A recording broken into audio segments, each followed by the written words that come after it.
Selamat pagi dan salam sejahtera cikgu ucapkan kepada semua pelajar cikgu.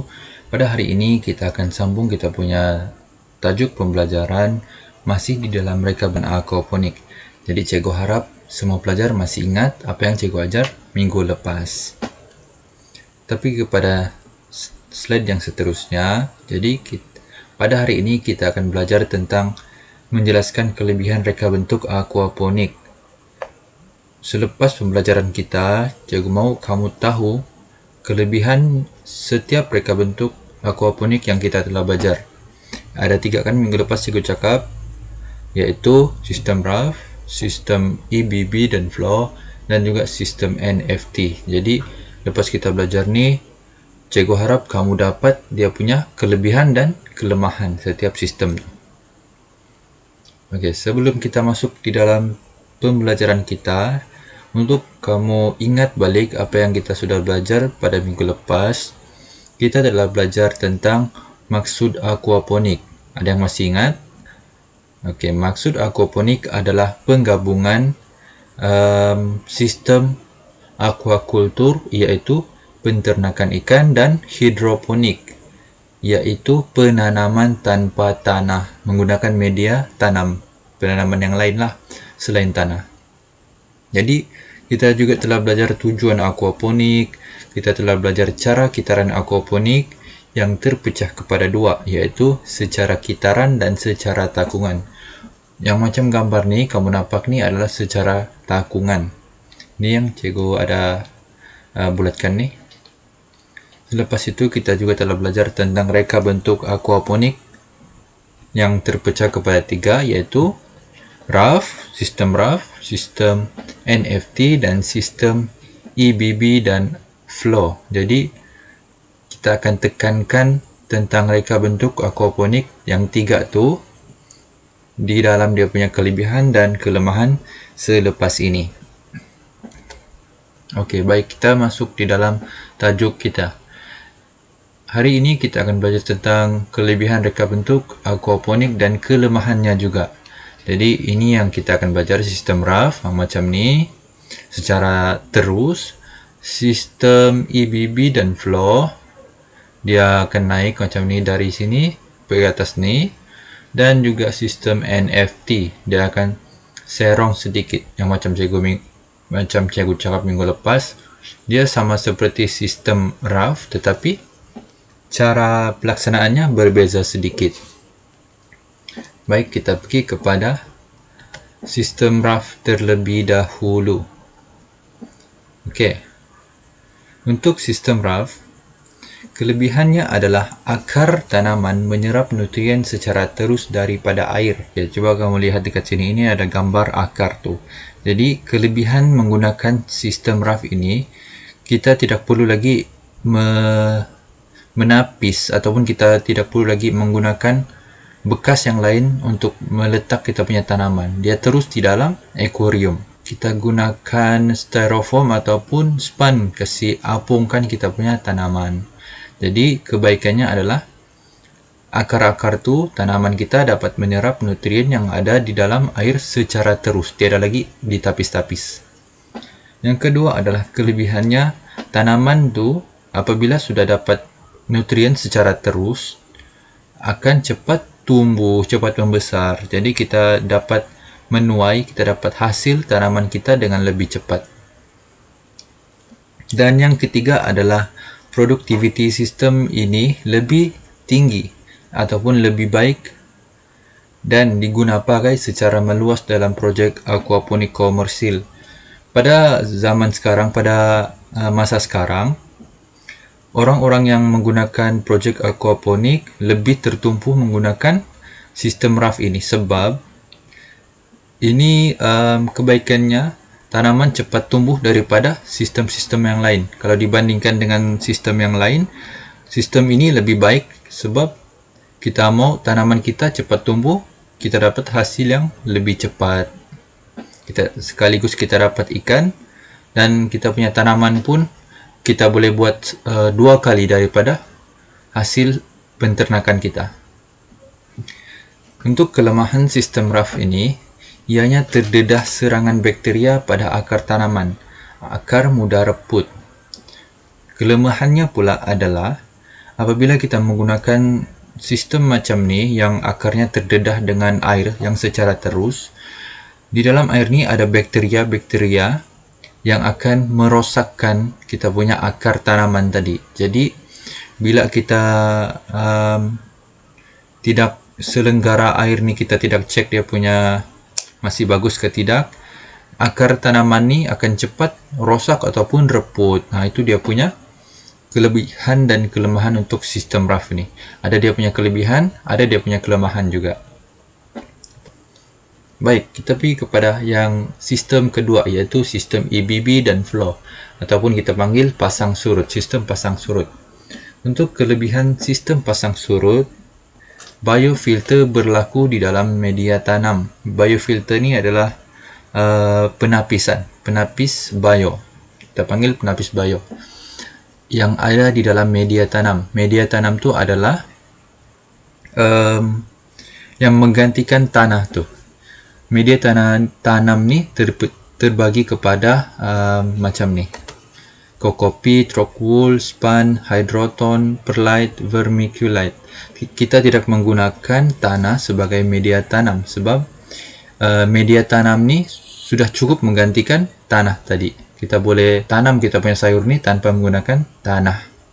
Jadi kelebihan untuk sistem ini, kita dapat menapis kotoran-kotoran yang berlaku, kotoran-kotoran daripada air ni, sebab air ni akan dipam daripada bawah naik atas. Jadi kotoran tu akan ditapis sebelum disalurkan kembali ke bawah. Untuk kelebihan yang kedua, biji benih ditanam terus pada media tanam. Biasanya untuk menanam tanaman, kita selalunya akan tanam dia di pasu kecil dahulu sebelum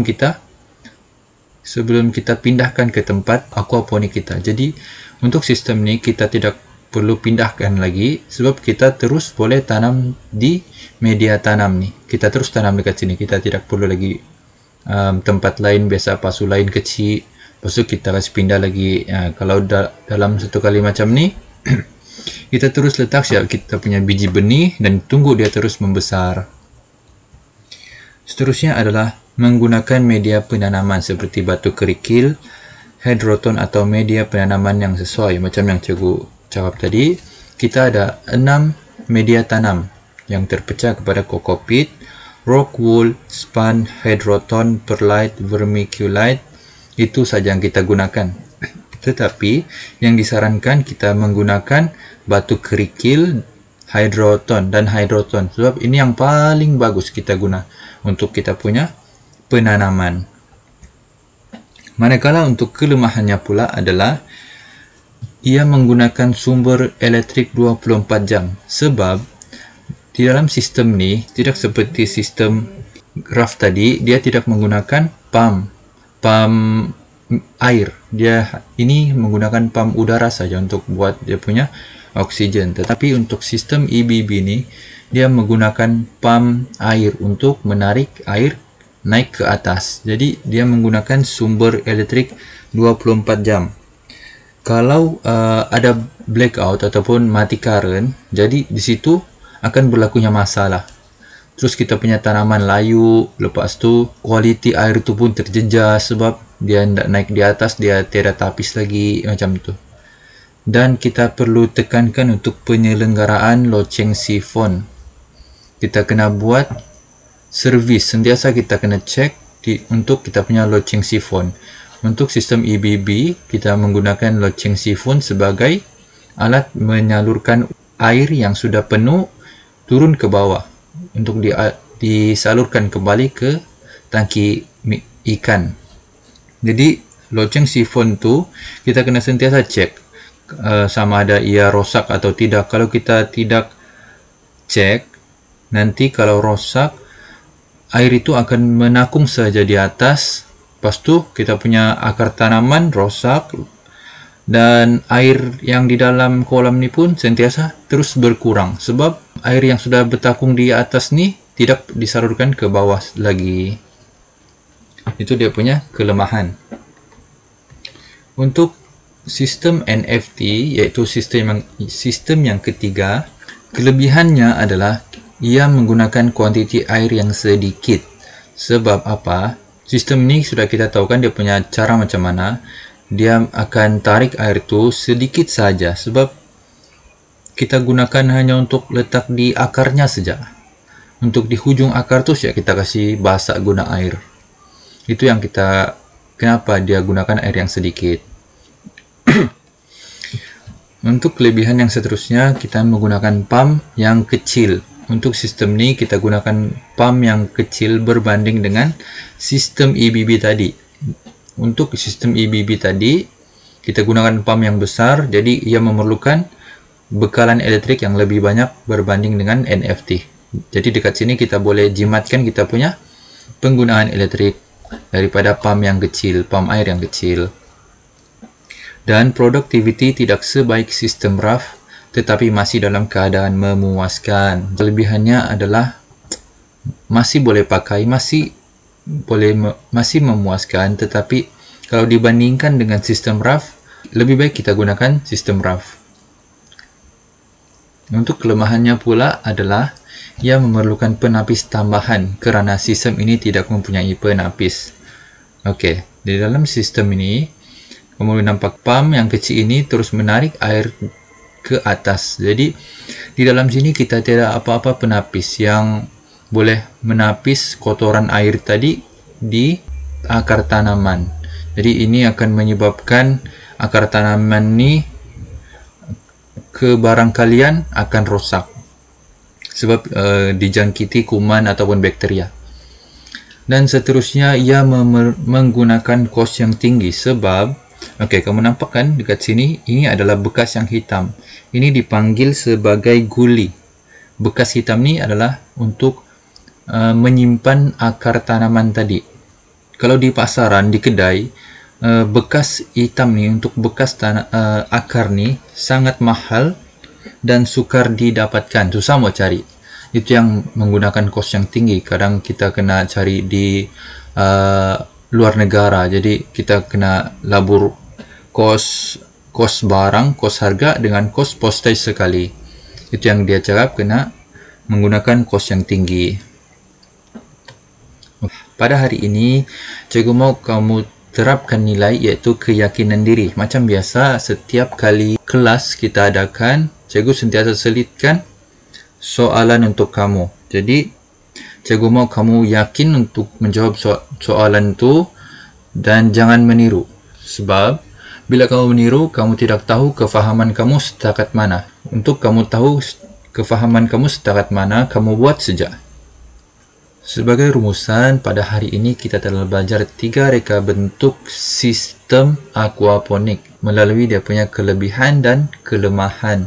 Ya, kita sudah belajar tentang sistem RAF, sistem EBB dan flow dan sistem NFT. Jadi, mana-mana pelajar yang ingin mencuba untuk membuat aquaponik ni, kamu kena nyatakanlah, tengok mana yang sesuai. Kamu tengok dia punya kelebihan dan kelemahan dengan situasi kamu sekarang. Okey, itu sahaja untuk kelas kita pada hari ini dan jangan lupa untuk buat soalan yang cikgu sediakan sebagai maklum balas di dalam kelas kamu. Sekian dan terima kasih.